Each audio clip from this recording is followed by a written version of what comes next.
How you doing there? Welcome back to Babble on Talmud. Today we're studying Daf Ayin, Daf 70 of Masechta Zevachim. Friends, sheesh. Okay, so as I said, of course, yesterday was pretty short. We really have a daf and a half to do today. We're actually going to start on Daf Samach Tes Amud Aleph at the Mishnah at the bottom. So we got quite a bit to do. It's a challenging daf. It's a tricky daf. But it's going to be great. Of course, it's going to be great. It's also what's insane is that this is mind blowing. But it's 8:30 in the morning on Sunday morning. This daf was supposed to be available 6.5 hours ago. I don't know what's going on, but I can tell you this: there is a lifeline coming up, which could not have come at a better time. And it looks like the next few days are going to be shorter. Thank God. So hopefully I can get somewhat of a buffer together, because this is crazy. This is insane. This has never happened before. Never in 6 years has it happened that I'm recording a daf. Anyways, this whole thing is just crazy. So it looks like there's a lifeline coming, and hopefully we can get a little bit of a buffer in order. On the bright side, one thing that has been nice though about this whole crazy situation of being like literally hand to mouth getting these dafs out is that literally for like pretty much all of the 6 years I had like a solid buffer. I had like a weak buffer. And I'd say, sometimes went up, sometimes went down, but there was like, generally speaking, there was like around like a weak buffer, which also meant that I was like a little bit disconnected. I always knew what I was up to, but I didn't really know what the daf, like I knew like what I was up to, but I was always like, I'm a week ahead. I don't know what the daf is up to. It's actually been really nice in that sense to be like, I feel like more connected to, all of our friends here at Babble on Talmud, and also to like the kind of the daf itself which actually is kind of a nice thing. So, so maybe I won't necessarily try to get back a weak buffer. It's important to get a buffer there, because I can't be releasing a daf, halfway in. This is insane. I have to have a buffer. Also, I have to have a buffer, but maybe to have like a small as buffer as possible, because it is nice. It is nice to be more connected to the actual daf. But anyways, okay. So on today's daf, it's interesting. I wouldn't necessarily define it as different sections, because it's a difficult daf, but also a somewhat interesting daf. And it's more like different sugya, two kind of primary sugyas, I would say, kind of interwoven, right? So there's the sugya of Tumah of treif birds. It has come up before in the past, but this is really going to be the deep dive of if you slaughter or do Melikah on a bird, and it turns out that it is a treifa. So is it tahor? Is it tameh? It's going to be a three-way machlokes. And then as part of that discussion and trying to figure out the halachas and the machlokes, particularly between Reb Meir and Reb Yehuda, the sugya of Cheilev of neveilah is going to come up. It just sounds like these are difficult sugyas, right? Tumah of shechting a bird and finding out it's a treifa. You have a neveilah. And what about is the Cheilev of the neveilah, Torah, Talmud? These are tricky sugyas. Machloksin, where do we learn it out from? These are how does it interact with non-kosher birds? It's going to be it's good. Yeah, there's lots of details on this stuff. So, anyways, I wouldn't necessarily define them as different sections, because there aren't like neat sections. It's more like these kind of two. It's like an interplay between these two intricate sugyas of Tumah of treif birds and Cheilev of neveilah. And at the end of the daf, like mamish at the end of the daf, like pretty much I'd say right before mamish at the end of the daf, there's a machlokes about Melikah when the bird is treif and has a mum. So I'm telling you, this is going to be a piece of work, this daf, but it's going to be gewaldig, and we're going to have a great time doing it. So here we go. We're going to start on daf Samach Tes Amud Aleph all the way at the bottom at the Mishnah. It says the Mishnah, Molak v'nimtzeis treifa. Okay, so you have a bird, a tor, b'nei yona, turtle dove, young dove, and let's say it's an olas of chatas of. I mean, I think that those are probably the only two options. And the kohen does Melikah, sticks the fingernail into the back of the neck, kills the bird. Turns out the bird is a treif. Let's define a treif as it has some kind of a disease that it wasn't going to live much longer. I think it would have died within the year, but yeah, it basically it's a treif. It has a serious disease. So the shaila is, so obviously it's possible as a korban. The shaila is it tumah sa'of, nivla sa'of. So right, neveilah is mitami, right? Whether it's an animal, whether it's a bird. If it's neveilah, it will be tummy. Now, of course, the tumah of a bird, nivlas of Torah, although it's going to be a whole discussion today about the whole Torah part. Does it apply only to kosher birds, non-kosher birds? But the tumah of birds is different than the tumah of animals, in that the tumah of animals, you touch the animal, right? You have a let's say even a goat, okay, and the goat just drops dead or dies somehow, some way other than shechita. So the goat becomes an avatum, and anybody who touches the goat becomes tameh. Now that's not the case by birds. The tumah of birds is not like that. You could touch the bird and you will still be tahor. But if you eat the bird, okay, it's mitame bebeis habliya. When you swallow it, it's tameh. So now, this bird that was for a korban, and it was slaughtered. Not slaughtered. It was melikah, and it turns out that it's a treif. So the question is it neveilah? Is it going to be mitame or is it not mitame? That's the question. It's possible as a korban. The question is it mitame? Okay. I have a coffee here because it's the morning. So Malach V'nim says treifa. So the bird was melikah, and it turns out to be a treifa. Rameir says Rameir says it's not mitame. It's not mitame b'beis habliya. It's not mitame. It's not mitame. It's obviously possible, but it's not going to be. It's not going to make the kohen tameh for neveilah if he swallows, if he eats it. Rabbi Yehuda Omer mitame. Rabbi Yehuda disagrees and says that it is mitame bebeis habliya. Now, I might say mitame bebeis habliya. I might say mitame begodim bebeis habliya. It's the same thing, right? It's just that when swallowing it, it's tameh to the extent that not only are you tameh, but also your clothing becomes tameh, and you gotta wash them. So Rabbi Yehuda says that this bird that was melikah turns out it's a treifa, and it's possible. It's also mitame bebeis habliya. If you eat it, you'll be tameh. Now, Reb Meir makes an argument, or Reb Meir argues his case to say that the bird that the bird is not tameh. Here's his argument.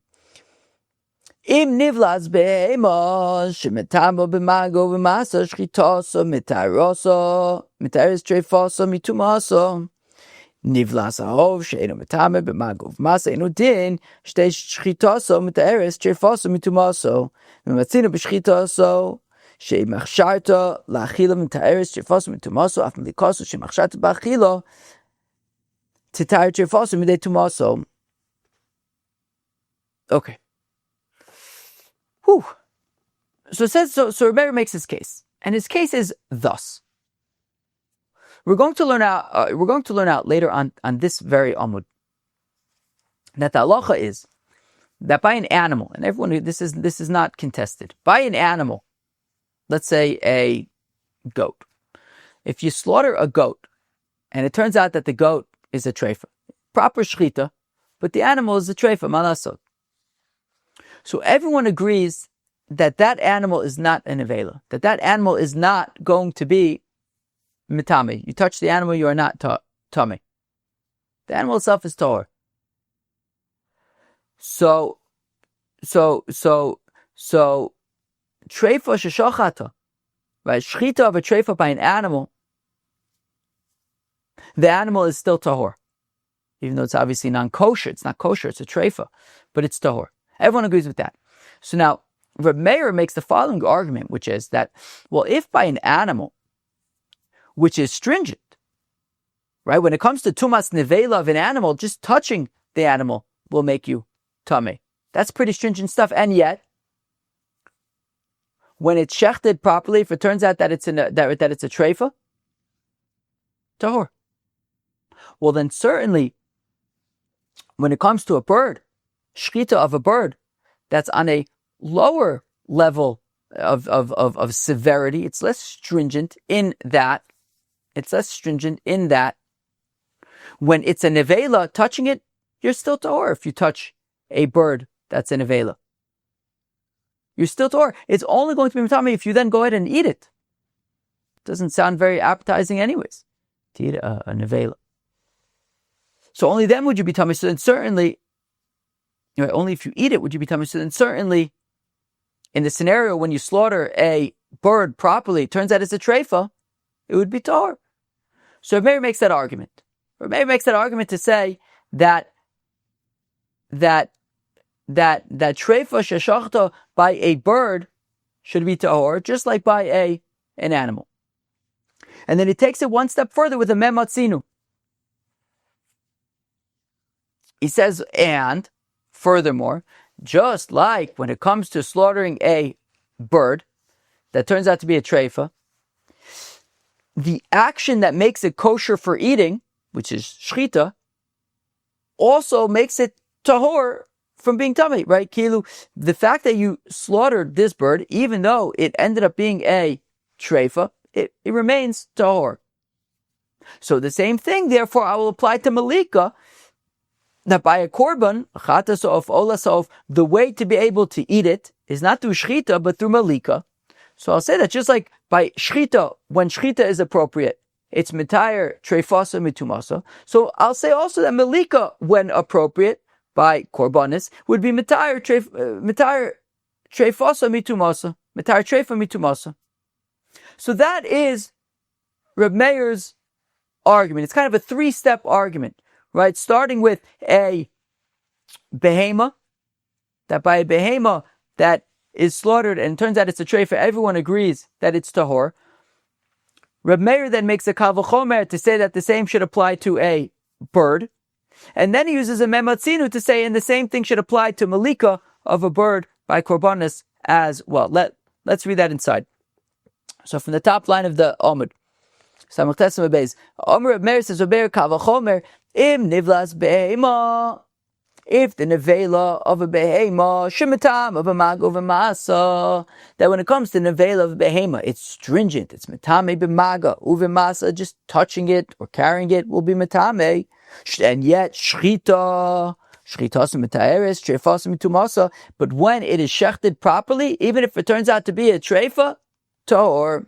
Well, the nivlas ha'of, when it comes to the neveilah of of, she'eno mitame b'maga uvemasa, which is less stringent than an animal. It's not mitame b'maga uvemasa eno din. Certainly then, she'te'ei shchitaso mitaeres treifaso mitumaso. Certainly then, slaughtering a bird, if it turns out to be a treifa, it should be tahor. And then he takes it one step further, and now to apply this to Melikah, mematzinu b'shchitaso, when it comes to slaughtering a bird, shehi machsharta la'achila, that slaughtering a bird by chulin is how you make the bird able to be eaten, and umitaheres trefaso mitubaso, and it turns out that if the bird turns out to be a treifa, it will remain tahor. Saf Melikah, I'll say the same thing about Melikah by korbanis, she machsharta ba'achila, which at least by a chata sa'of, right? Ola sa'of is entirely burnt, nobody's eating it. But by a chata sa'of,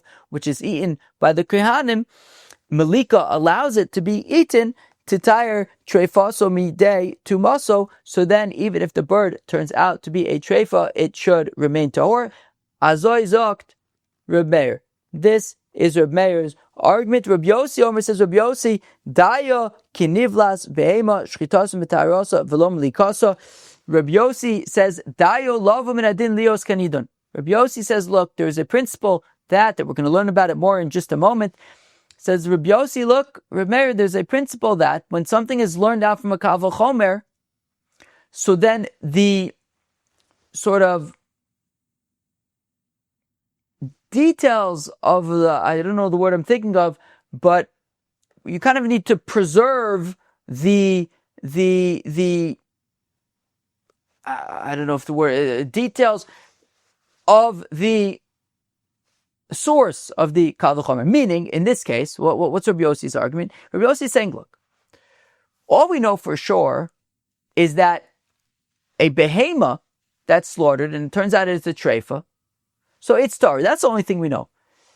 And Rabbi Yossi says to Reb Meir, look, I'm with you. I'm totally on board with learning the kal v'chomer to say that the same should apply to birds as well. Birds are less stringent, as we said. And therefore, if you slaughter a bird and it turns out it's a treif, it should also be tahor.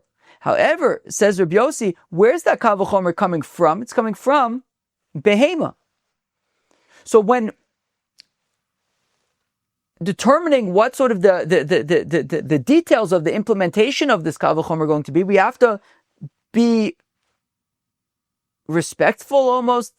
I don't know if that's not really the right word, but let's say respectful of the place where it came from, which is, respectful is the wrong word, but I'm just saying it because I don't know what the right word is.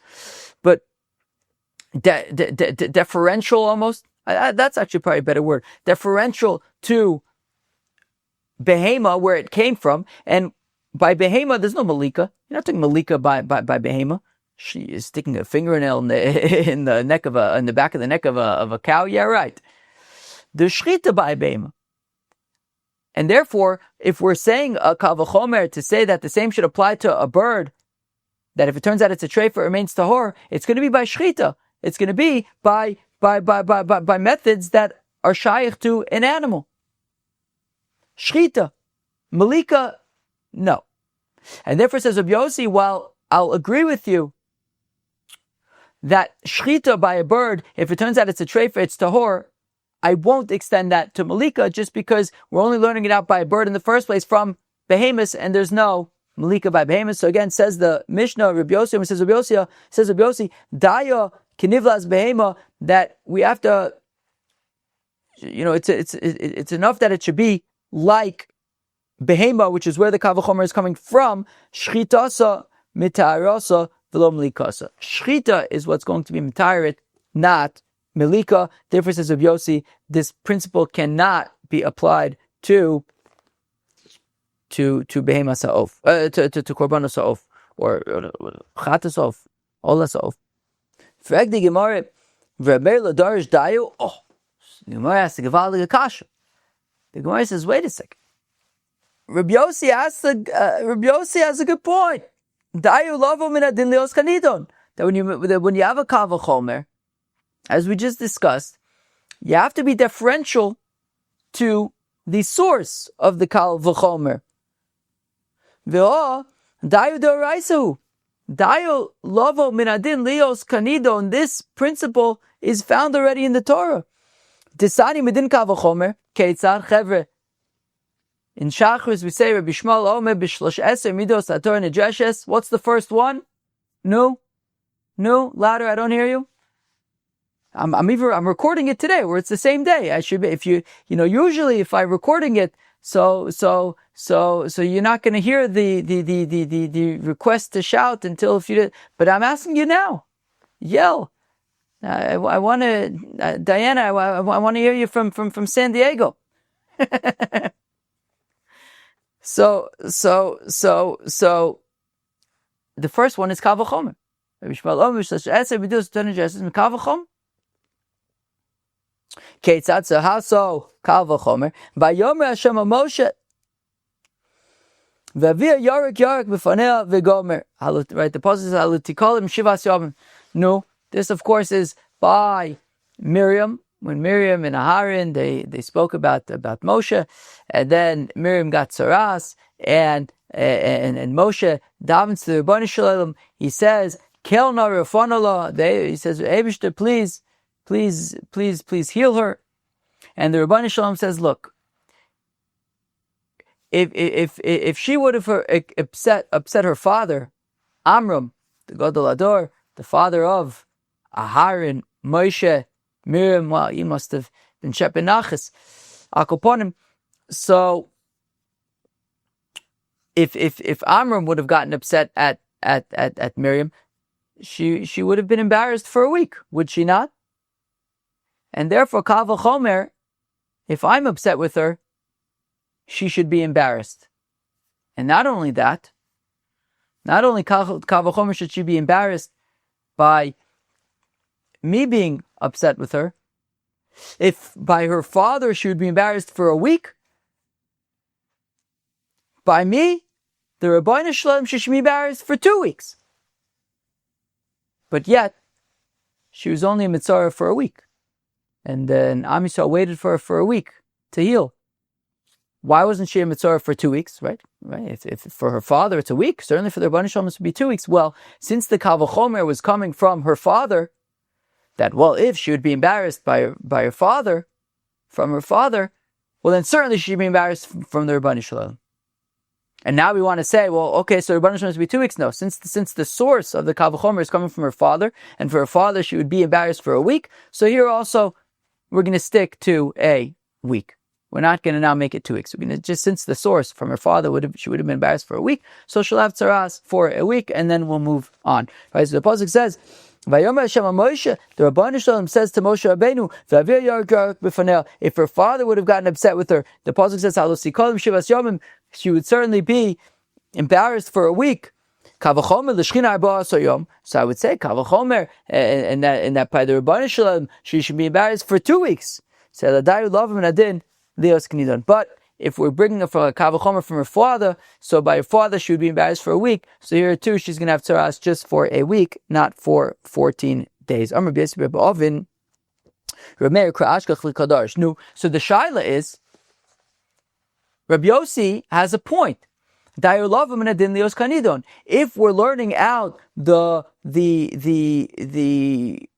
whether or not there's tumah by a bird that is slaughtered and turns out to be a treif, if we're learning that out from an animal, so we have to be deferential to animals. And if animals is by shchita and not by Melikah, so the same should apply to birds. That's Rabbi Yossi's argument. No, Reb Meir, valid argument. Didn't we find in the Torah? So Amr B'Yossi B'Bavin says Reb Meir Kra Ashkach V'Darach. So interesting. So Reb Meir Taka found the pasuk to darshan, which I guess the question is, so does that kind of replace the kal v'chomer? I mean, sounds like it. Which is interesting because then, it sounds like Reb Yossi is still learning from the kal v'chomer, but Reb Meir ultimately, it sounds like he's learning out from psukim. So again, Reb Yossi Reb Avin Reb Meir Kra Ashkach V'Kadarish Zos Toras Ha Behema V'Aof. Okay, what's this by? Zos Toras Behema V'Aof Chonefesh Achai Remeses B'Mayim Chonefesh Shoretzes Aretz. Okay, what's even the context of this? I don't remember.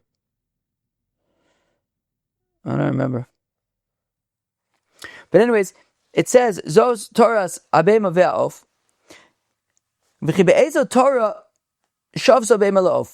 Now, in what scenario, right? It says Zos Toras Behema V'Aof, animals and birds. Torah Behema V'Aof, the Torah of animals and birds. In what way is the Torah of animals and birds the same? Again, Zos Toras Behema V'Aof. V'chibe'ezo Torah Shavsa Behema L'Aof. In what Torah are birds and animals similar? V'Aof L'Behema. Right? In what ways are animals like birds and birds like animals? Behema metama b'mago v'masa. Ofeinu metama b'mago v'masa. After all, a animal is metama b'mago v'masa by just touching it. That's not the case by a bird. If you touch a bird that's in neveilah, you're still Torah. Now, a bird, if you eat it, you'll become tummy.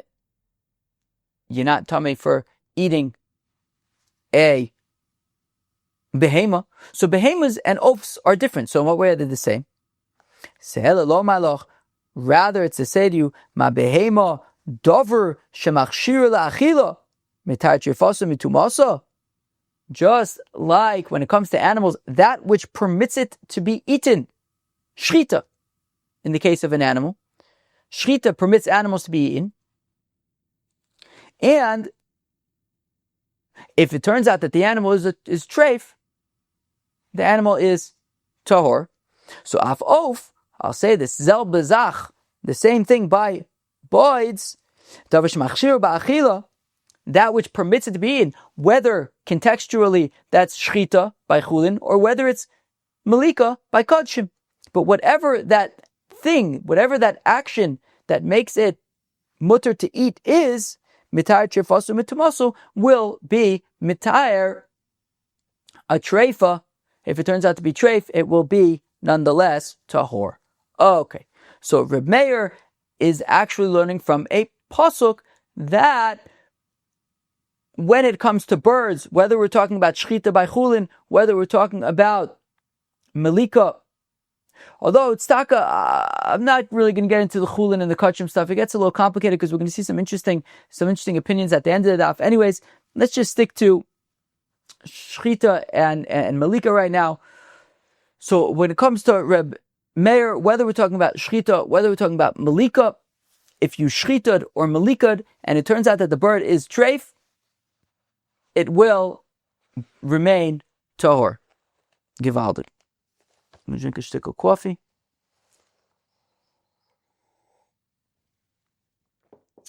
Now, moving on to Reb Yehuda.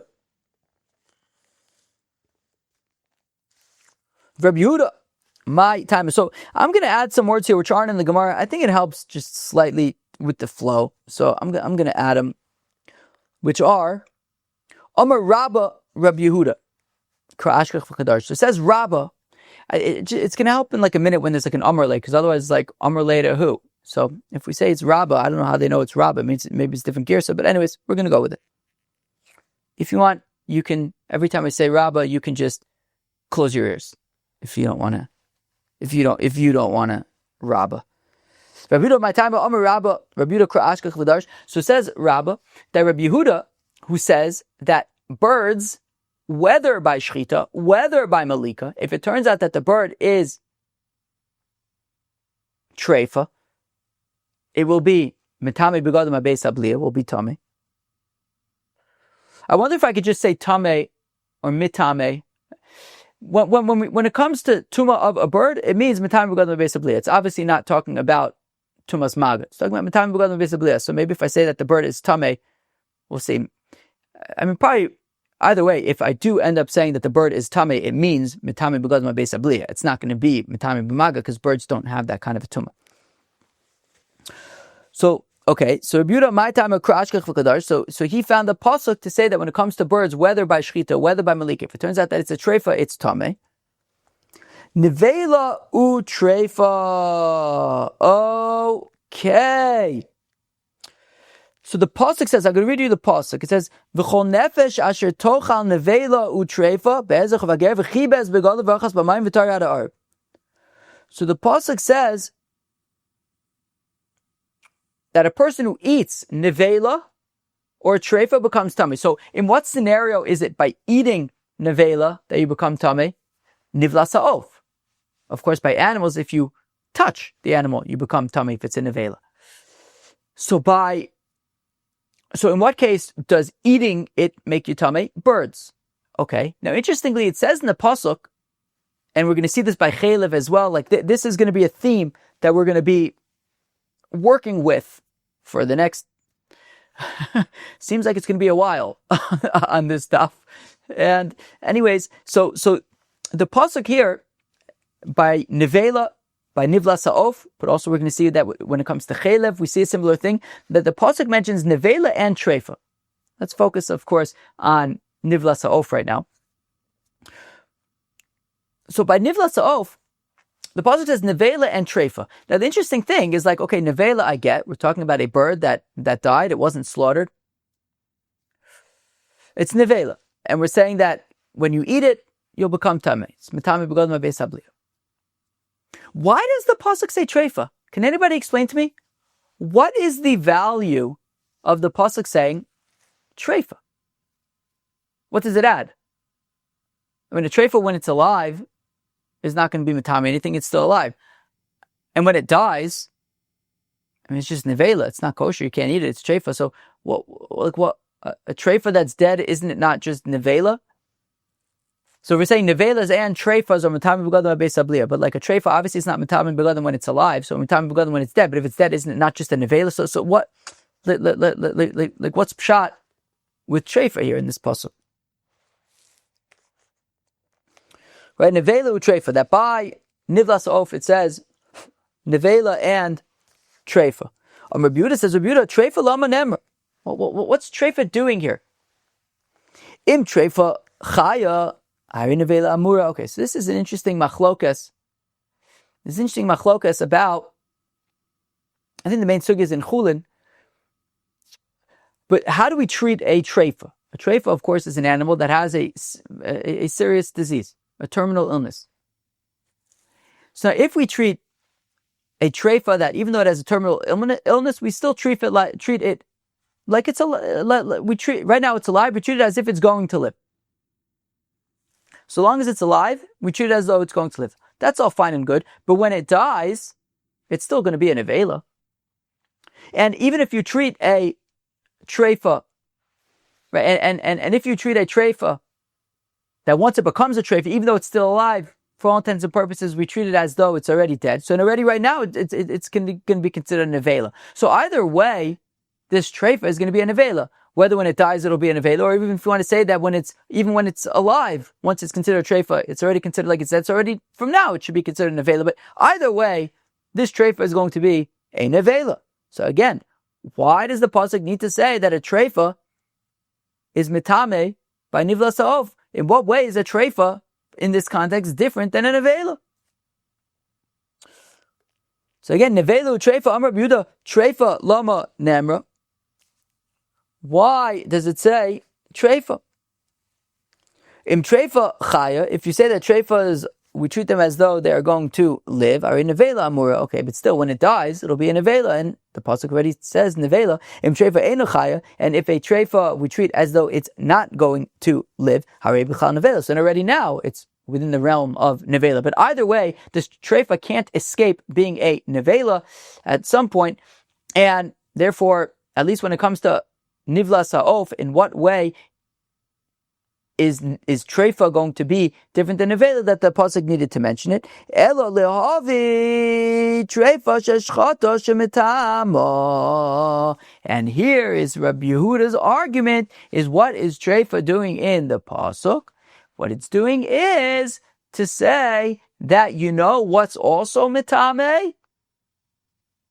A bird that was slaughtered properly, and it turns out that it's a treifa, it's also mitame. Reb Meir had said that it's tahor. However, Rabbi Yehuda says it's tameh. And what's Rabbi Yehuda's argument? Because the pasuk says neveilah u treifa. What's the word treifa doing there? What it's doing there is to say that treifa sheshchata is also included in this pasuk of eating it, becoming tameh, of being mitame bebeis abliya. Treifa sheshchata, you slaughter a bird and it turns out it's a treifa. Mitame begadim abeis abliya. That's why the pasuk says treifa. Amr Rav Shezvi le Rabba. That's why I wanted to say Rabba, because that's who Rav Shezvi is now talking to. So Rabba, right? You have to add the word Rabba here as well. So Rav Shezvi says to Rabba, so Elamiata dichsev Cheilev neveilah v'cheilev treifa hosam nami nema. I'm going to add a few words. Treifa lama nemra. Back in the Gemara, im treifa chayim neveilah, etc. So now the Gemara is introducing the next sugya for us to work through on this daf, which is Cheilev neveilah.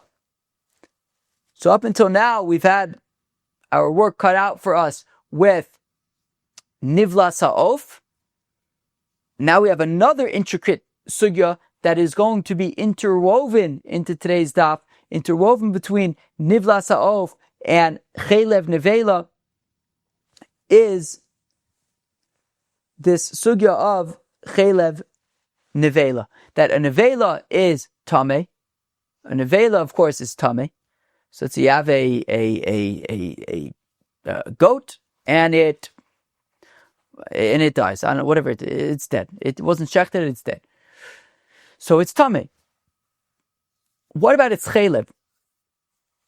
So the pasuk says that its cheilev is tahor. I'll read you the pasuk. The pasuk says, The Cheilev neveilah, the Cheilev treif, that the Cheilev of a neveilah, right? So a neveilah is an unslaughtered animal, or an animal that's dead, but it was not slaughtered properly.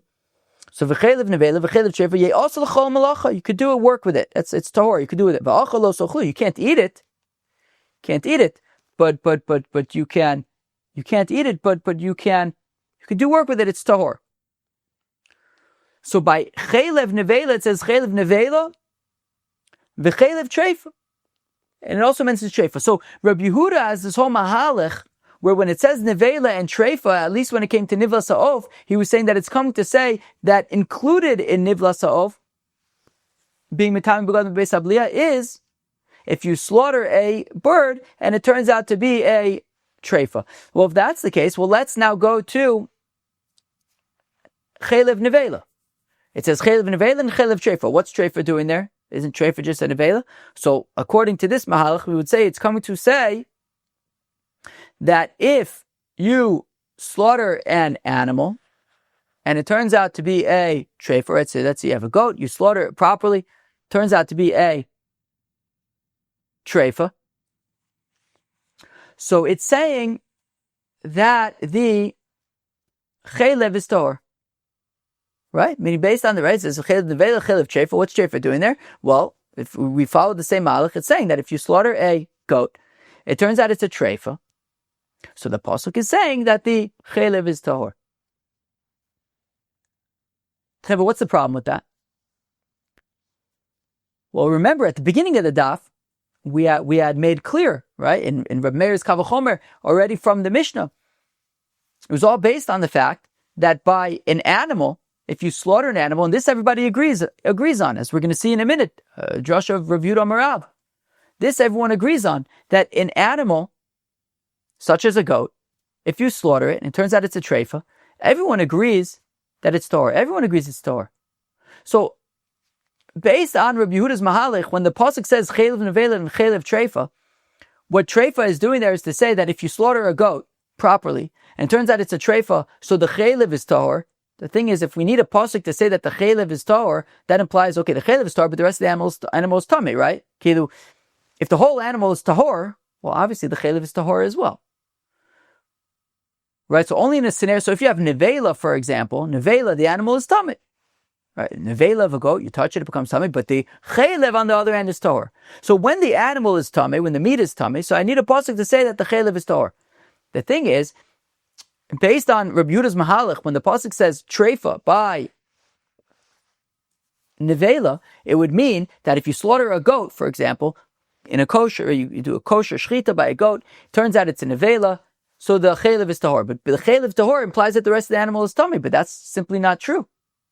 So that's kind of the flaw that we want to argue. We want to argue that that would be a flaw in Rabbi Yehuda's mahalach, because if he's saying that neveilah and treifa by nivla sa'of, treifa is talking about when you slaughter it and it turns out it's treifa, then you should have to say the same thing by cheilev, but that wouldn't make sense. So again, Amalei Rav Shezvi l'Rabba, Rav Shezvi says to Rabba Elamiyato, but if that's the case, that this is how we're interpreting the interplay between neveilah and treifa, so the chsiv, when it says by cheilev, v'cheilev neveilah, v'cheilev treifa, to say that the cheilev is tahor, so hasam nami nema, let's say, im treifa chaya, are neveilah amura, that if treifas we treat as living, well then when it dies, it's going to be a neveilah, and it already says neveilah in the pasuk by Cheilev. In treifa eina chaya rei bichlal neveilah, and if it is not going to live, well then even when it's alive, it's already considered neveilah. But this treifa can't escape at some point being a neveilah, and it already says neveilah in the pasuk by Cheilev. So why does it say treifa? And the lahavi treifa sheshchata shechelba tahor. So therefore, the mahalach would be to say, well, what it's saying is that when you have a treifa that is slaughtered, right? You slaughter a goat, turns out it's a treifa. It's saying that the cheilev is mutter, but mechlal dehi mitam, which implies that the rest of the animal is tummy and is mitame. But that's simply not true. V'amar Yehuda Amarav, v'amilav masnisatana, v'chiyamus min abehema. Right? This is the pasuk by neveilah. What does the pasuk say by neveilah? V'chiyamus min abehema asher ilachem la'ochla. If an animal that you can eat, a goat, a sheep, a cow, dies, hanugeh b'nevlosu yitmar ha'orev, so there's tumas neveilah. It's an ava tumah, it's tumas neveilah. Now that pasuk says, v'chiyamus min habema, as we know here at Babble and Talmud, min, from, means a subset.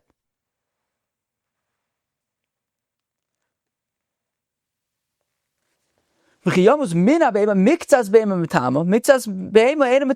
to be some behemoths that are metame b'neveilah, and some that are not. Ve'ezozo, what is an animal that its neveilah is not metame? Zo treifa sheshchata. That if you shecht an animal and it turns out it's a treifa, it's actually not going to be metame. So certain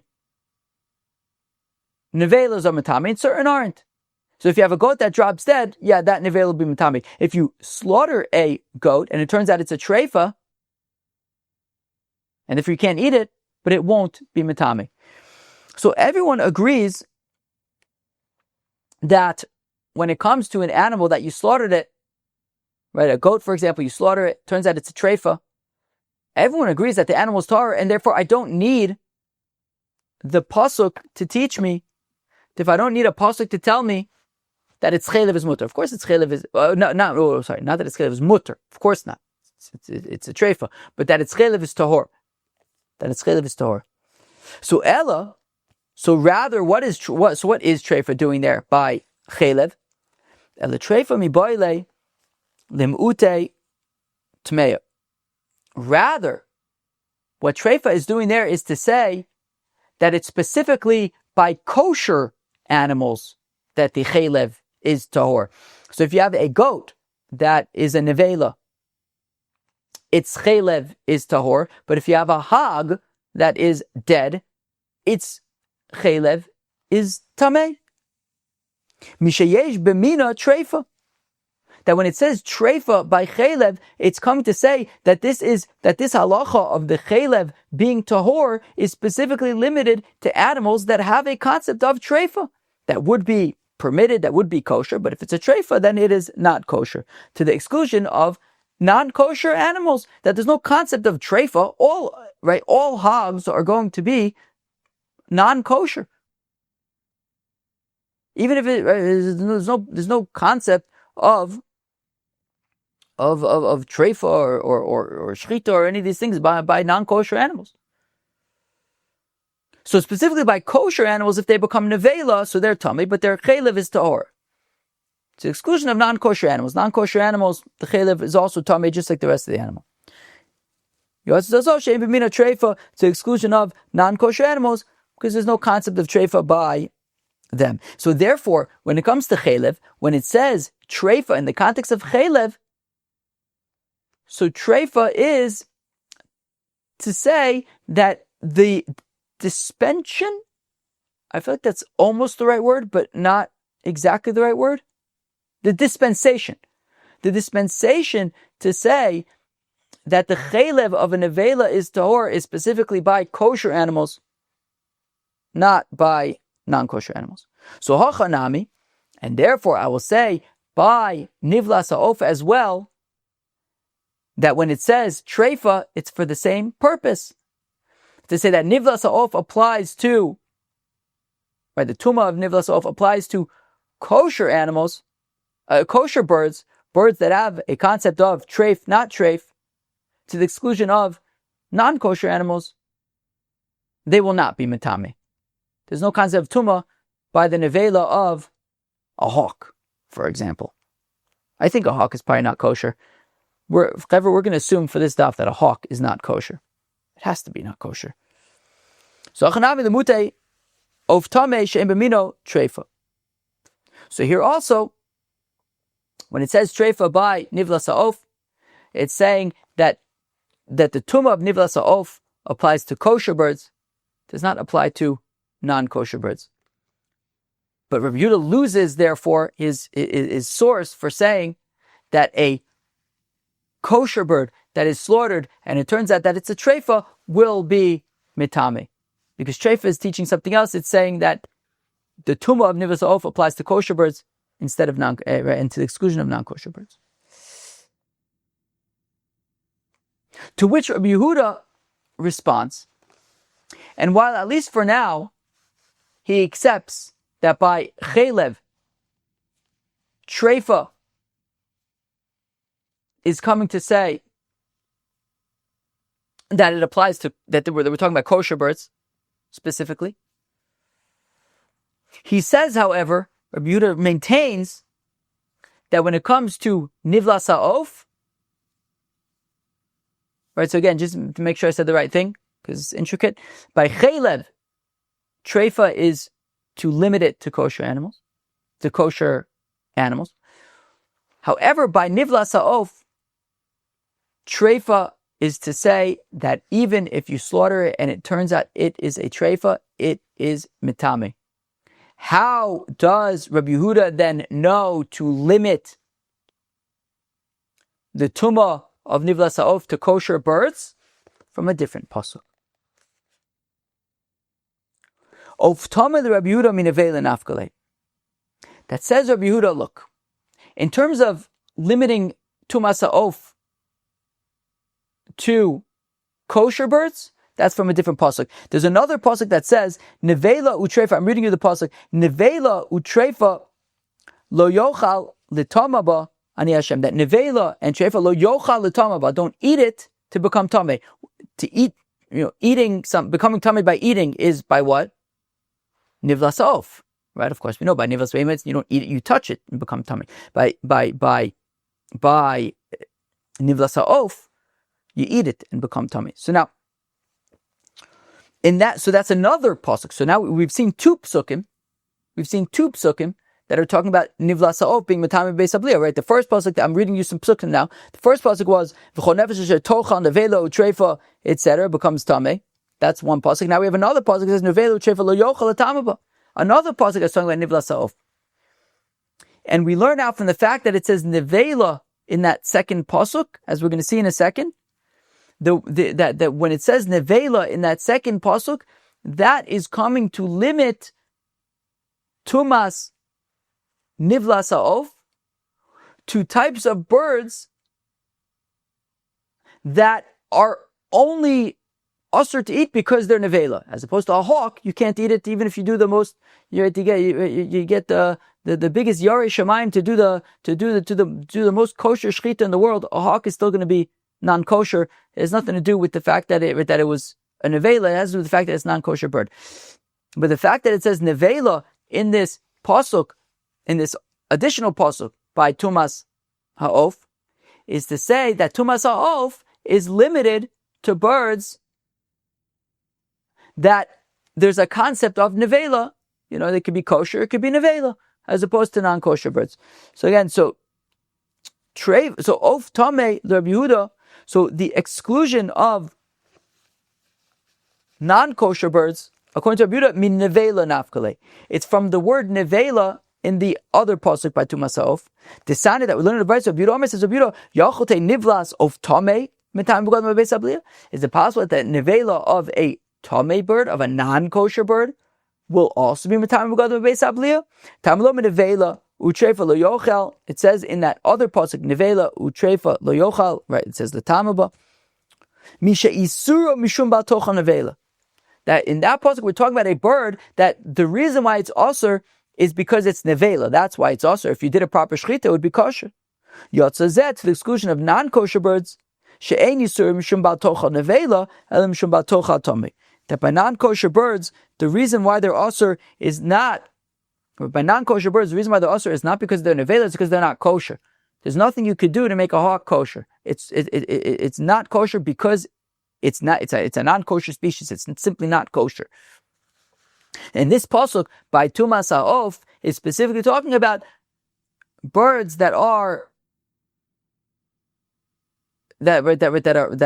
also because they're neveilah. But if they did proper shechita, then they would be kosher. But it's neveilah, therefore it's also. So now the pasuk says, wait a second. if you're going to make the argument that by Tumah Sa'of, we have this word neveilah, and it's from neveilah, we're saying it's limited to birds that are also because they're neveilah, rather than, but if they were slaughtered properly, then they would be kosher. Well then, we had said earlier by Cheilev that Cheilev being tahor is limited.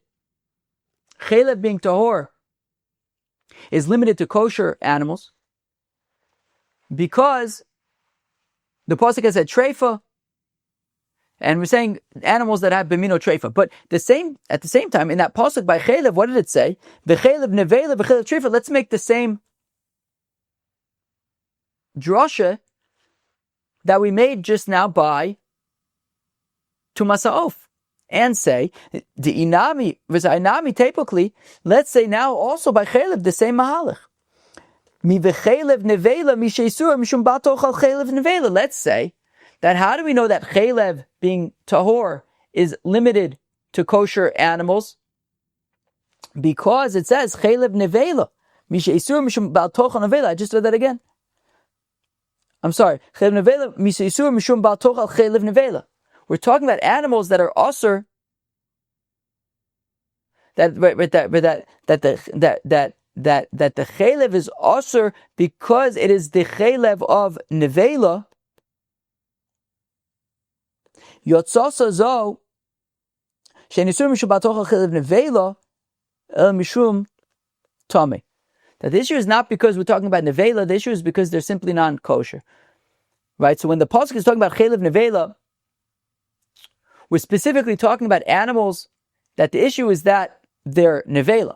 That's the problem. If they were slaughtered kosher properly, then they would be kosher. To the exclusion of animals that are simply not kosher, like a hog. So the treifa, okay, so if that's the case, well then, treifa is extra when it comes to Cheilev. Wow. Woo. This is deep. How you holding up? Sheesh. So now we have an extra treifa. Because Rabbi Yehuda, when it comes to treifa, by nivla sa'of, he said it's coming to say that if you slaughter a bird and it turns out it's a treifa, it's also tameh. Now, had said treifa by Cheilev, we had wanted to say that treifa is coming to say that it's limited to kosher. Right, that by Cheilev, treifa is coming to say that it's limited to kosher animals. But now we just had this whole chiddush of how we could learn that out actually from neveilah. So now you have the word treifa by Cheilev that's now extra. So like treifa mibai the suye chaya. So when it says treifa by Cheilev, what's it doing there? It's coming to include, it's extra. It's coming to include the Cheilev of a chaya. What's special about the Cheilev of a chaya? Well, behemoths and chayas are different when it comes to Cheilev. So what's an example of a behema? A goat. What's an example of a chaya? A deer. Both kosher animals.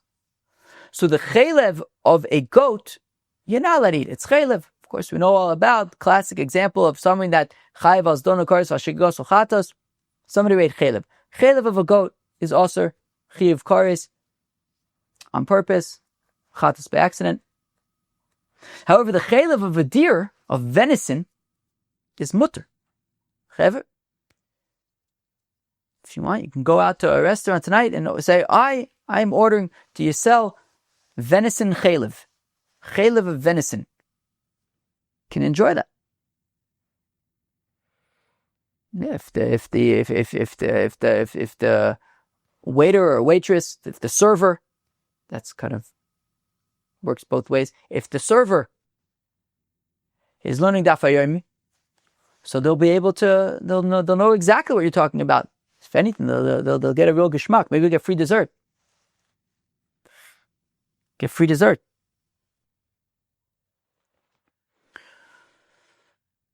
What were we talking about again? What were we talking about? So when it comes to Cheilev of a chaya, Cheilev of a chaya is taka permitted. It's taka mutter. So I may have thought to say that since the treatment of Cheilev is different between Chayas and Behemoths, so maybe the Pasuk is specifically saying that the Cheilev of a Behemah is Tahor, but maybe the Cheilev of a Chaya is Tameh. So this extra word treifa, we learn from it that even the Cheilev of Chayas is Tahor. So Elahai treifa, that this extra word treifas mibai is needed the isuye chaya to include chaya. Sagadati chamina, I may have thought to say mishechelbo aser ubsara mutter. I may have thought that the pasuk that permits, not permits, but it says that chaylev is tahor is specifically by animals where, generally speaking, their chaylev is also, you can't eat the chaylev, but the meat, on the other hand, of course, is mutter.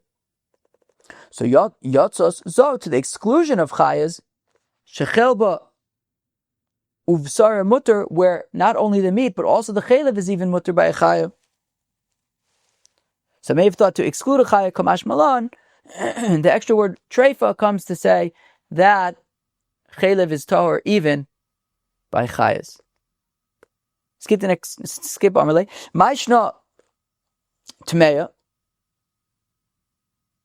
But now the Gemara says, one second. So we said, still talking about Cheilev, so we had said that Cheilev being tahor is limited to kosher animals. Non-kosher animals that are neveilahs that are dead are entirely tamei, including their Cheilev. So now, says the Gemara, Ma'ishna Tumeya, the Ein Chelba Choluk Mi B'sara. So we say, look, when it comes to a non-kosher animal, so non-kosher animals, you can't eat. You can't eat any of the animal. You can't eat the meat, you can't eat the Cheilev, you can't eat the animal at all. It's all the same. So Chayanami, Ein Chelba Choluk Mi B'sara. Chay is also in the opposite sense. Their Cheilev is the same as their meat in that you can eat it. So by non-kosher animals, the chaylev and the meat are the same. You can't eat it. By chayas, the chaylev and the meat are the same. You can eat it.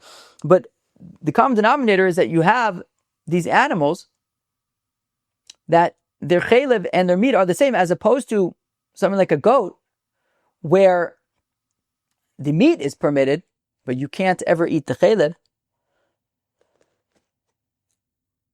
So therefore, I would put a chaya in the same grouping as a non-kosher animal, and say that the chaylev is tameh. More so, haksiv v'achol lo sochlu. That the pasuk, that this pasuk where we learn out that the chaylev is tahor, I'm going to read you the pasuk. V'chaylev neveilah v'chaylev treifa ye'aseh l'chol malacha. You could do work with it; it's tahor. However, v'achol lo sochlu, we're talking about animals where, generally speaking, you can't eat the chaylev. The chaylev is also. So this is talking about goats and sheep and cows. It's not talking about venison. It's not talking about chayas. Because chayas, you can always eat the chaylev. This pasuk that says that the chaylev is tahor by neveilah is specifically by animals where normally you cannot eat the chaylev. Elo amar Abaye, rather says Abaye, treif, that when it says treif by chaylev, legufe, it's trich. Shalot Omar, hol v'tmeya asura mei chayim, v'treifa asura mei chayim, matmeya chelba tamei, av treifa chelba tamei. Wait, what? Okay, fine. Yeah. So rather says Abaye, no, actually, what I need treifa for is for treifa. Meaning, we had made a whole thing earlier about, well, isn't treifa just neveilah? Isn't treifa just neveilah? Why do I need, if I already said neveilah by cheilev, that the cheilev of neveilah is tor, so why do I need to say treifa? Isn't treifa ultimately just a neveilah? Says Abaye, no. I wouldn't have just known that the cheilev of a treifa is mutter, because shelo toma, that you shouldn't say, look, a non-kosher animal, already from the time it's alive, it's already usher. It's never a hog. A hog is always going to be usher. And guess what? A treifa also is usher. Once an animal is a treifa, even though it's still alive, you're not going to be able to eat it. Forget about it. So therefore, I might say that matmeya chelba tame. So therefore, just like a non-kosher animal that already when it's alive, it's already usher, and it's never going to be mutter. And by a non-kosher animal, the cheilev is tame. So I have treifa chelba tame. So I'll say the same thing by a treifa. That since the treif already when it's alive, it's forever going to be usher.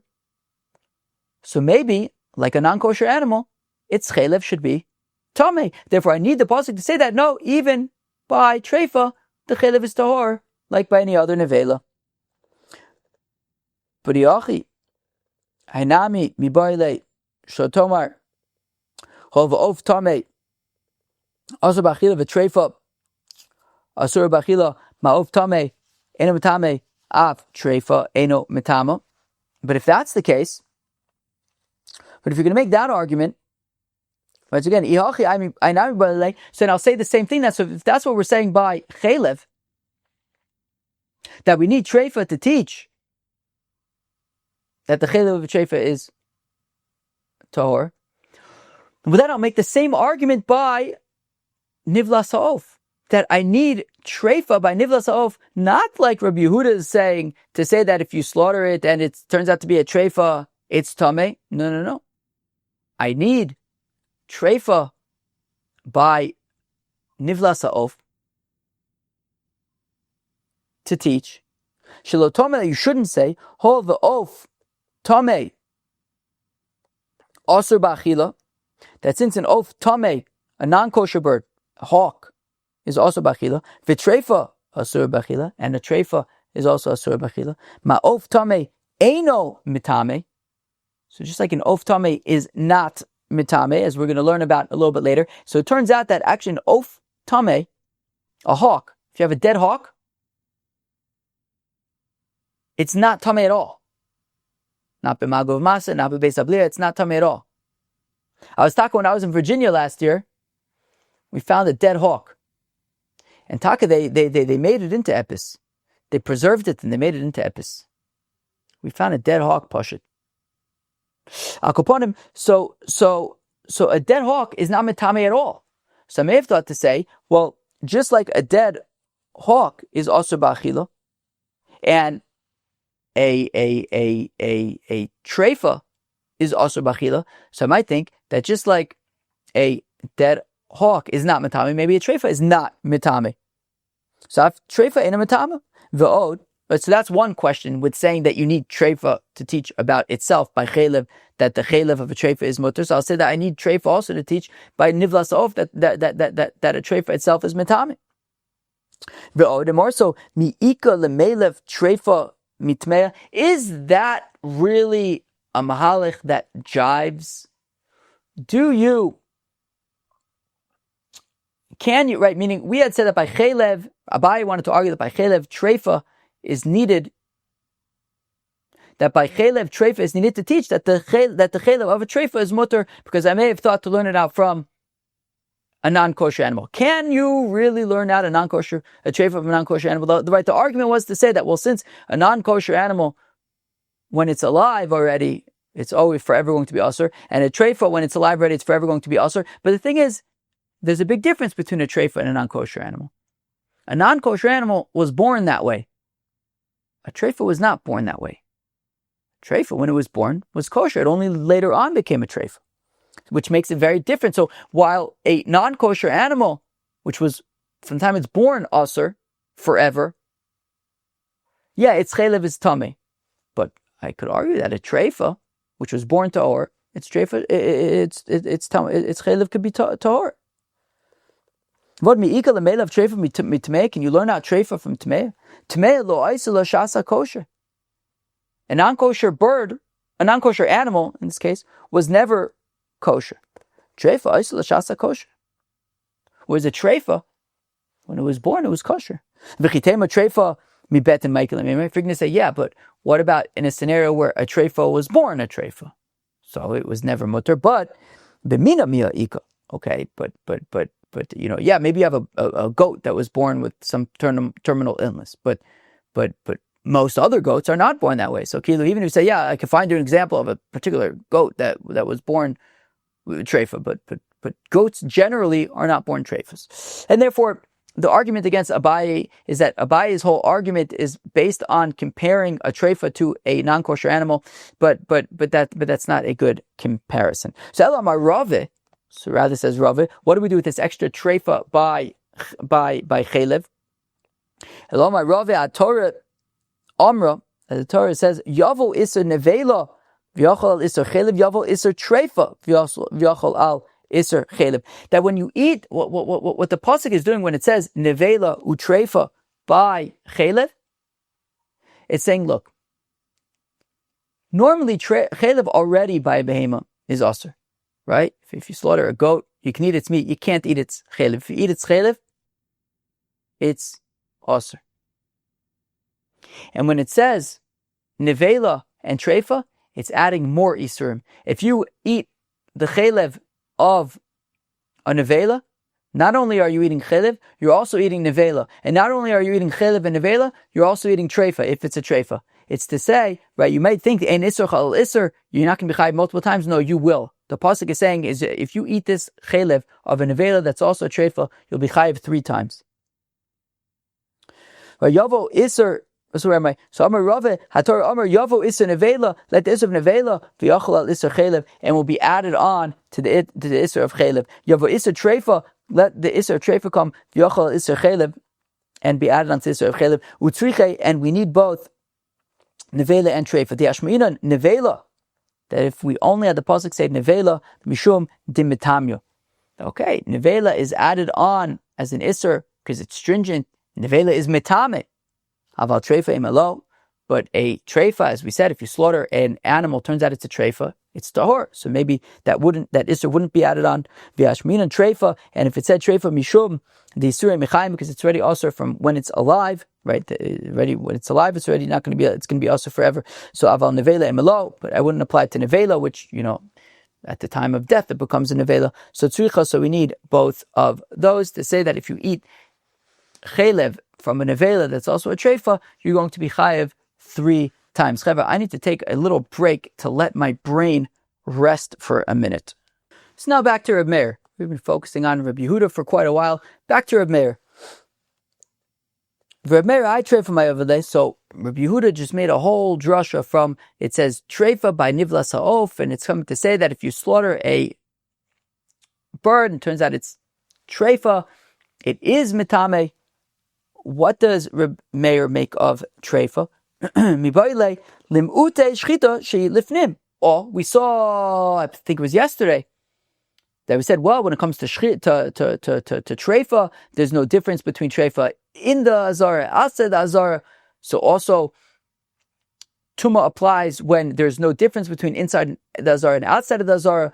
But when it comes to shchita bifnim, so shchita b'fnim is different than shchita b'chutz. Shchita b'chutz is kosher. Shchita b'fnim is not kosher. You have to do Melikah. So therefore, shchita b'fnim is not metame. So Reb Meir learns from treifa. That's where he learns to say that shchita b'fnim is not metame. Vabuda treifa achrineksiv. As we learned earlier, there's 2 psukim when it comes to nivlas ha'of, being metame beis habliya, and both psukim talk about neveilah and treifa. So that second pasuk also has the word treifa, so we learn from that second treifa. So Rabbi Yehuda from the first treifa learns that shachat of nimtza treifa by a bird is tameh, and the second treifa is to say that even shchita, right, would say that shchita b'fnim is not tameh or mitame. Reb Meir says, look, one treifa is to exclude shchita shehi lifnim, v'chad l'mutei of tamei. Oh, the other treifa is to say shebemino treifa, right? To exclude non-kosher birds. Non-kosher birds are not tamei. Rabbi Yehuda min neveilah nafkale, and of course Rabbi Yehuda had excluded non-kosher birds from neveilah, right? Birds that are also because of neveilah, as opposed to non-kosher birds that are also because they're non-kosher. Rabbi Meir, hi neveilah my overlay. What does Rabbi Meir do with the word neveilah in that pasuk by Nivla Sa'of? L'shiur achila b'kezayis. To say that it says in that other pasuk, it says neveilah utreifa lo yochal. So lo yochal means achila, and achila is b'kezayis. So when we're talking about being mitame begad my beis ablir, we're talking about eating a kezayis worth. V'tepukle mi kra kama.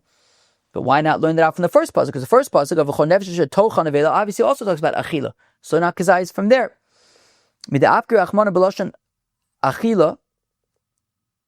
Chad l'shir achila b'kezayis, chad l'shir achila b'chdei achilas pras. Ooh, sagadatik minho v'chideshu. Doesn't b'chdei achilas pras nami litame.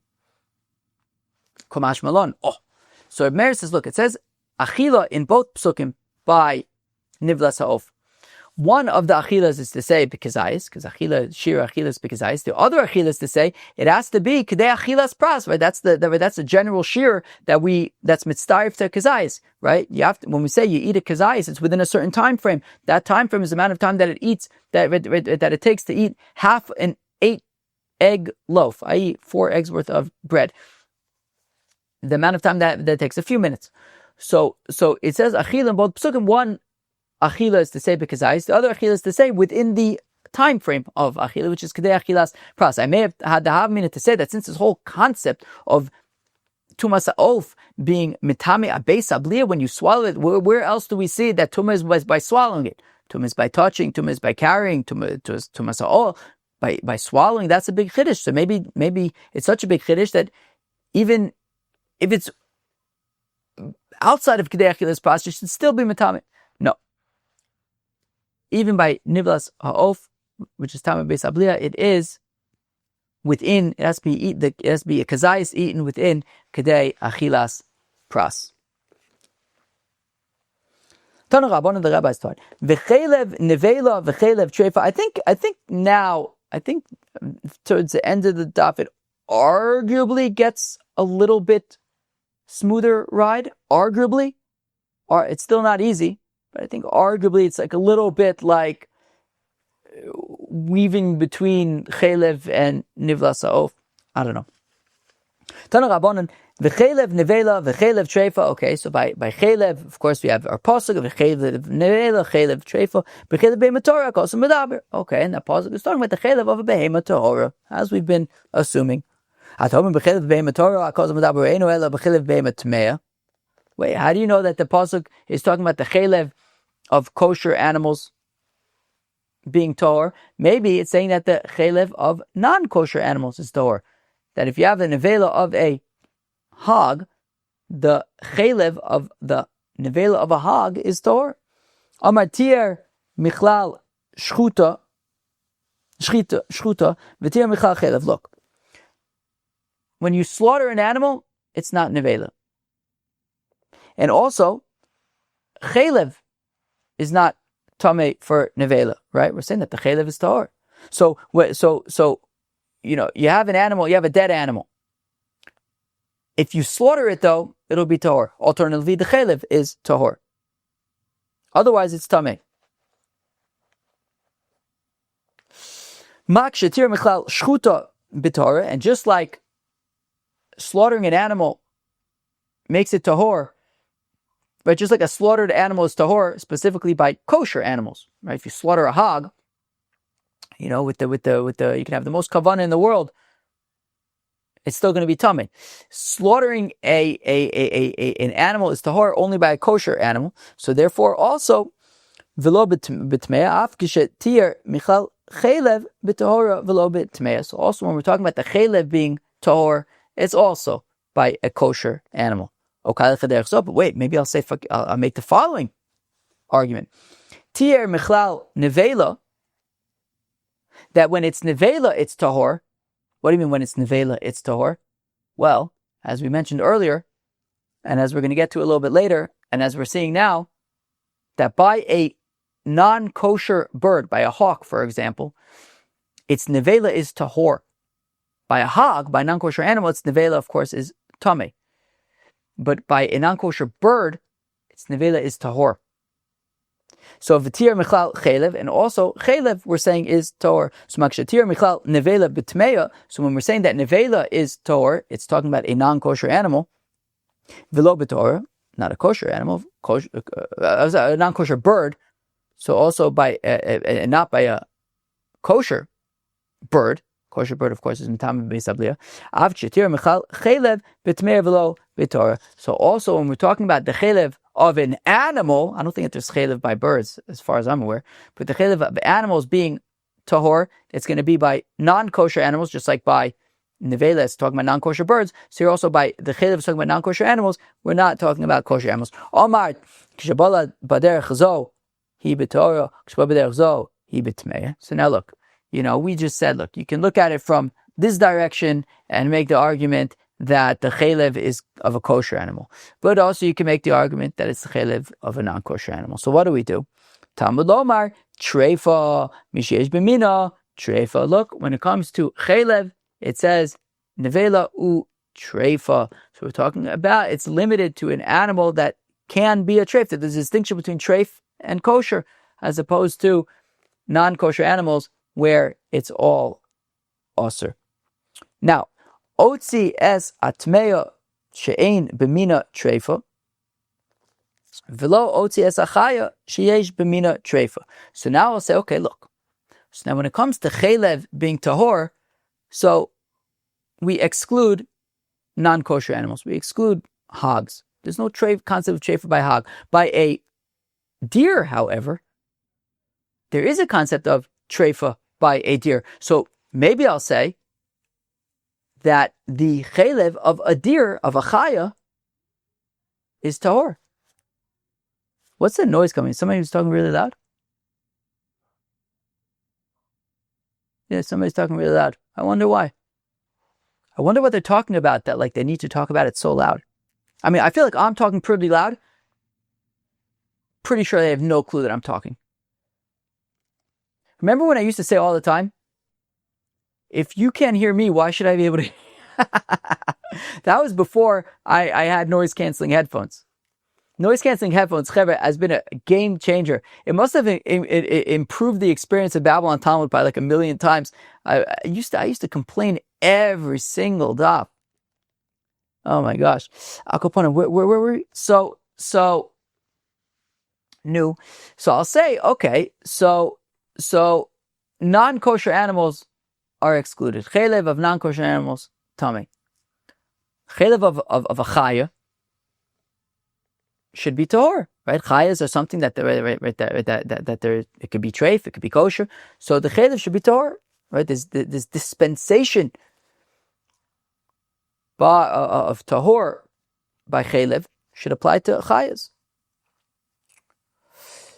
Right, so again, so otzias atamei, so I'll exclude non-kosher animals, she'ein b'mina treifa, because there's no concept of treifa by them. But v'lo otzias chay, but I won't exclude, nice double negative there, chayas, I'll include chayas. I'll say that the cheilev of chaya is tahor, she'yesh b'mina treifa, because after all, there is a concept of treifa by chayas. Talmud lomer, v'achal lo sochlu, one second, but that pasuk that talks about cheilev being tahor also says, v'achal lo sochlu mishechel ba asur v'sar mutter. We're talking specifically about cheilev that, generally speaking, that is asur to eat. That the meat of it is mutter, but that the cheilev is asur, and that talks about goats, cows, sheep, but deer, even the cheilev is mutter to eat if it's slaughtered properly and kosher. Yotzachai, to the exclusion of chayas, shechelba uvsara mutter, that not only their meat, but their cheilev as well is mutter. Amalei of Yaakov bar Abba l'Rava, says of Yaakov bar Abba to Rava, elamiata, we had said in that brisa, right, I had pointed out a few minutes ago that brisa that says that neveilah is tahor. When is neveilah tahor? Not by a hog, but by a hawk. Neveilah is tahor by birds. So it says of Yaakov bar Abba l'Rava, elamiata nivlas behema tahor, who Dimatama nivas behema tamea lo matama. So Yaakov bar Abba asked Rava, wait, was that brisa saying that neveilah even by non-kosher animals is tahor? Is that what we're saying? When we say neveilah is tahor We're saying that the neveilah of a hog is tahor, the neveilah of a goat is tameh, but the neveilah of a hog is tahor. But Amalei kamasove shabishtu ba seifas on the neveilah of tameh. He says, I'm surprised by how many great esteemed Talmidei Chacham like yourself have made that mistake. No, we're not talking about the neveilah of a hog being tahor. The neveilah of a hawk, of a non-kosher bird, is tahor. Amr Rabbi Yochanan, Lotir Reb Meir Ela B'Tmimin. Says Rabbi Yochanan that when Reb Meir says, way back when, in a different galaxy, when we began the daf, and we had said, I already have to flip back 2 pages in order to get to where we started today. It's been a journey today. But way back when, we're now on Daf Ayin Amud Beis, back on Samach Tes Amud Aleph. Oh gosh, we started today's daf on Samach Tes Amud Aleph. We're now on Ayin Amud Beis. Sheesh. And this was a journey, it's a mission. And it said, Malak v'nimtzah treif or Meir Omer Einu B'tam Beis Avlir. That's what we said at the beginning of the daf, at the beginning of the Mishnah. The Meir says that if you do Melikah on a let's say chatas ha'of, and it turns out it's a treifa, it's tahor. But that is so long as the bird is unblemished. It's not missing a leg or something. If the bird, however, to begin with was also because it can't be a korban because it's a balmum, lo, Reb Meir would not say that if you do Melikah, it turns out it's a treif, it's tahor. No, there it's tummy. For Belazar, says Belazar, filu b'bayli mumin. Says Belazar, even if the bird was a balmum, still, if you do Melikah and it turns out to be a treifa, Reb Meir would say that it's tahor. Itmanami is also stated, Amr Beivai, Amr Belazar, that says Belazar Metar, Oyer Reb Meir, that Reb Meir would say that it's tahor b'bayli mumin, that even if the bird was a balmum and you did Melikah, it turns out it is a treifa, it is tahor, even though it's a balmum. Now that's an interesting twist. Even if we're talking, I don't know why you'd be doing Melikah on a goose. Can you even do Melikah on a goose or a chicken? Where you can just stick your fingernail through the back of a chicken? Cheilev, do we have any sheikhtin here at Babble and Tumah? I've asked before. Nobody's spoken up, so I'll have to assume not. But can you stick your finger? But maybe even if you're not a sheikh, Reb Dennis, you grew up around chickens. You know anything about sticking fingernails through chickens' back of chickens' heads? Is it? Can you? Certainly not a goose, right? Come on, you can't kill a goose that way. But anyways, okay, even by geese and chickens, if you did Melikah and turns out it's a treif, it would be tahor. Which also means that we're talking about chulin and the azar being tahor. We had said in the previous Mishnah that it's tameh, which means that this would be unlike that. Anyways, okay. But Rabbi Yirmiyah asked an interesting kasha. Oraf eiz mau. Okay, interesting. So it's interesting how, we a second ago had taken Melikah from turtle doves and young doves and even applied it to geese and chickens. Now let me ask you a question, says Rabbi Yirmiyah. There's a concept of egla arufa, right? You find a corpse between hither and yon, and you don't know who the murderer is. So you take a calf and you hack off its head in a barren valley. You take a calf and you hack off its head. Now, after hacking off the head of the calf, it's tahor. It's not now. It's not the calf is not now tummy. The calf remains tahor. The shaila is, what if for some reason you didn't hack off the head of a calf, but you used a goat instead? You hacked off the head of a goat. Does that goat now become tummy? I mean, on the one hand, it's not exactly an egla arufa. So we say an egla arufa is tahor, but would that apply to a goat? So interestingly, when it came to Melikah of a bird, we said, it could apply even to geese and chickens. So maybe the hacking off of the head of a calf can even, if you hacked off the head of a goat, it's tahor as well. So again, by Rabbi Yirmiyah asks, Oraf eiz mau, what if you hacked off the head of a goat? Is it tahor? Avozim v'tana gelin, when it came to applying Melikah, not just to young doves and turtle doves, but also even to geese and chickens. Time of my demina de office nenu. Well, because they're all the same type. They're all boys. Aval A's lavmina de eglu. We say, but look, an A's is beima daka. A calf is beima gasa. Or maybe we'll say, look, but they're all animals. And we don't seem to answer this question about hacking off the head of a goat. However, Yosef Rav Dimi was talking and learning with Abaye. And Abaye says to Rav Dimi, does that imply that an egla arufa is Torah? Right? The whole premise of asking about a goat was because there's some assuming that an egla arufa, after hacking off its head, is tahor. But is that really true? Amalein, Rav Dimi says, punkt. Yeah, it is.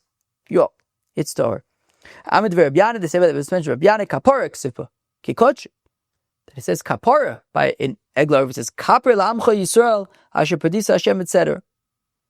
So it's like kochim that also are mechaper, and therefore it is tahor. Maser Rav Nosin Avud Rav Huna v'achol lo sochlu. The pasuk says by Cheilev. By Cheilev it says v'achol lo sochlu. Right, it says it's tahor, but v'achol lo sochlu. Ein li elo Cheilev she'asur ba'achila mutar bano. So all I know, right, the pasuk says that you can, right, you can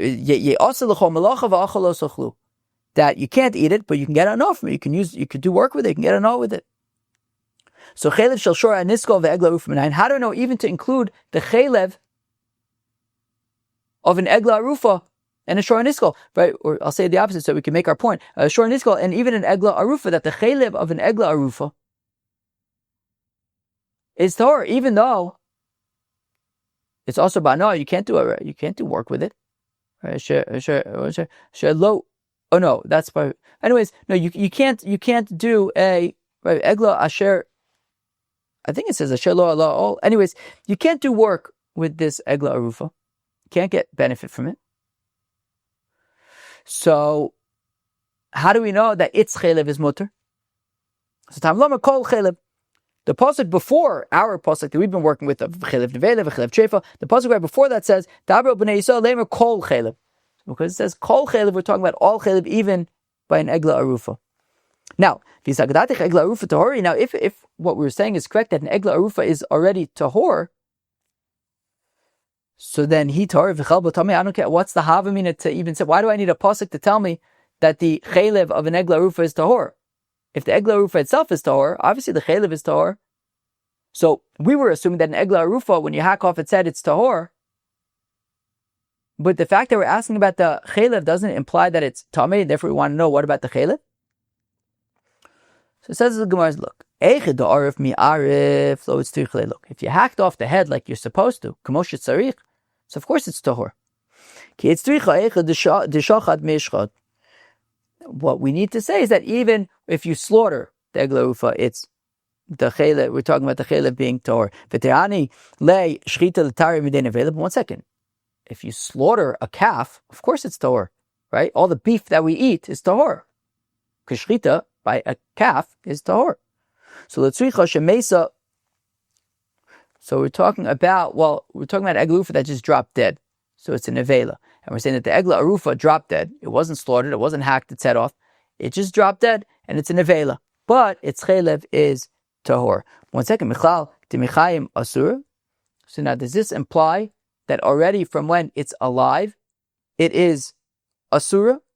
Right? Because the pasuk is saying that. How do I know that the cheilev of an egg, meaning we're saying the cheilev of an animal is tahor. The rest of the animal, the neveilah would be tamei, but the cheilev is tahor. Now we want to know what about an egla arufa, because an egla arufa is different because it's tamei.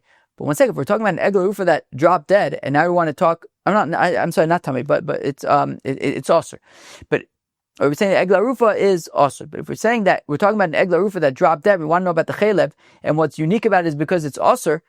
If it dropped dead, it wasn't egla arufa. So we're saying that it's osur, even though it wasn't even egla arufad, but it was just set aside to be an egla arufa. So michal de mechayim asur, we're saying that even when it's alive, it's asur, and therefore we have to have a special dispensation for it. In yes, Rabbiane gvul shamaiti v'shachachti v'nazben chevraya lemeimar yividas lenachal esan yosarta, says Rabbiane that I didn't remember Right? I had heard at what point the egla arufa becomes asur, but then I forgot. And the people in the yeshiva, they reminded me, that once you take the egla arufa down to the barren valley where it's going to be egla arufat, at that point it already becomes asur. And if it drops dead, at that point, the pasuk is coming to say, even though it was asur already, still the cheilev is mutter. Hadron ola chatas of. We'll come back to parak chatas of. Wow, chevra, we really earned this parak of chatas of. That daf Masechta Kinim, today's daf with the Cheilev, with the neveilah, nivla. So, but chevra, we also learned great stuff. Chevra, we also learned great stuff. Anybody who's listening to this right now can definitely give themselves a pat on the back. You just learned some really intricate halachas that most people don't know. Friends, you should be proud of yourselves. Everybody here at Babble on Talmud, give yourselves a pat on the back or even a smack on the back. But yeah, you really earned this. These are some difficult sugyas, intricate sugyas, but you should be proud of yourselves. You just learned stuff that most people don't learn. Of course, we've learned before a few times. Ashrei shabalachan v'tamudo biyado. Yeah, you should be proud of yourself that in your lifetime you're being kovei itim. You're setting aside a time, you're being mashkia in learning these very intricate halachas that most people don't know, but you do. Which actually, reminding me of Ashim Shabalachan v'Tamuda biyado. Actually, one of my rebbeim actually just was accepted into the Mesifta Derukia. Just I wouldn't exactly say he was my rebbe. He was my rebbe's rebbe, Rabbi J. Marcus from Yeshivat Reshit. I went to Reshit for 2 years. I learned there. It's funny, I don't think much about Reshit. It was a long time ago. It was 20 years ago. I don't think much about it.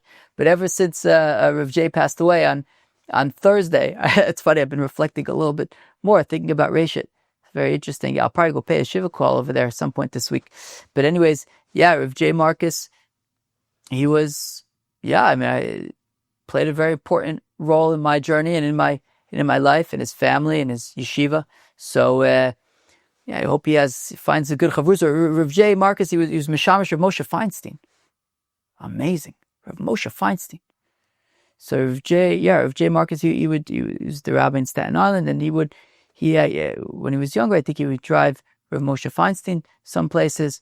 So I hope he's reunited with Rav Moshe Feinstein and everybody else who was there waiting for him in the Mesifta Derukia in the Shir over there, and hopefully he finds a good chavrusa. And I